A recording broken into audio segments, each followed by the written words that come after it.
ஒரு மனிதன் காலடியில் மட்டும் பார்த்திருந்தாலே இஸ்லாம் வரலாறு மாறிப்போயிருக்கும். இது எந்த நிகழ்ச்சி? அஸ்ஸலாமு அலைக்கும் வரஹ்மத்துல்லாஹி வபரகாத்துஹு. கேள்வி வர்சஸ் நீங்கள். நேற்றைய கேள்விக்கான பதில். அபூபக்கர் சித்தீக் ரதியல்லாஹு அன்ஹு அவர்கள் கூறுகிறார்கள், நான் நபி ஸல்லல்லாஹு அலைஹி வஸல்லம் உடன் தௌர் குகையில் இருந்தேன். நான் பார்த்தேன், முஷ்ரிக்குகள் எங்கள் தலைக்கு மேலேயே நின்று கொண்டிருந்தார்கள். நான் சொன்னேன், யா ரசூலல்லாஹ், அவர்கள் ஒருவன் மட்டும் காலுக்கும் கீழே பார்த்தாலே நம்மை காண்பார்கள்.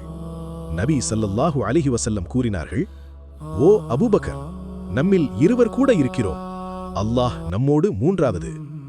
இந்த சம்பவத்தையே குறிப்பிட்டு அல்லாஹ் கூறுகிறான், சூரா தௌபா 9:40. இருவரில் ஒருவரான நபி தன் தோழரிடம், லா தஹ்ஸன் இன்னல்லாஹ மஅனா, கவலைப்படாதே, நம்மோடு அல்லாஹ் இருப்பான் என்று கூறினார். ஹிஜ்ரத், மதீனாவுக்கு இடம்பெயர்ச்சி. இரவில் நபி ஸல்லல்லாஹு அலைஹி வஸல்லம் மற்றும் அபூபக்கர் ரலியல்லாஹு அன்ஹு குரைஸ் கொலை திட்டத்திலிருந்து தப்பி மக்காவின் தெற்கு பகுதியில் உள்ள சௌர் குகைக்குள் 3 நாட்கள் மறைந்திருந்தார்கள். குரைஷ் தேடும் குழு குகை வாயிலுக்கு வந்தபோது அபூபக்கர் ரலியல்லாஹு அன்ஹு பயத்துடன் சொன்னார்கள், ஒருவன் கீழே பார்த்தால் நம்மை கண்டுபிடித்து விடுவான். நபி ஸல்லல்லாஹு அலைஹி வஸல்லம் அவர்களின் தைரியமான பதில், அல்லாஹ் நம்மோடு இருக்கிறான். இது இஸ்லாமிய வரலாற்றின் மிகப்பெரிய தவக்கல் பாடம். இந்த நன்மையான விஷயத்தை மற்றவர்களும் அறிவதற்காக லைக் பண்ணுங்க, ஷேர் பண்ணுங்க, சப்ஸ்கிரைப் பண்ணுங்க.